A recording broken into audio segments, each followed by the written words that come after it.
ដំបៅកោសិកាខ្លាញ់ដោយសារជំងឺទឹកនោមផ្អែមរូបភាពខាងលើវាមិនមែនជាផ្សិតឬក្រមរមាស់ទេតែជាដំបៅកោសិកាខ្លាញ់ដោយសារតែជំងឺទឹកនោមផ្អែមផលវិបាកនេះកើតឡើងក្នុងប្រហែល 1% នៃអ្នកជំងឺប៉ុណ្ណោះដែលក្នុងនោះវាកើតមានឡើងជាង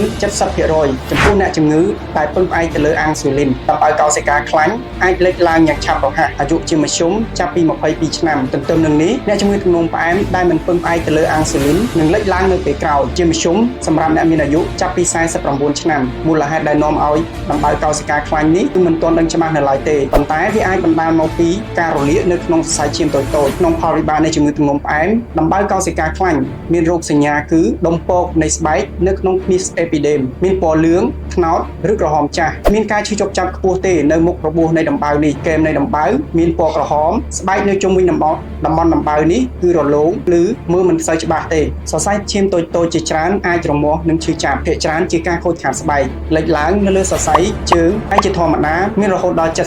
75% មានពេលខ្លះអាចកើតមានច្រើនកន្លែងដូចជាបាតជើងដៃ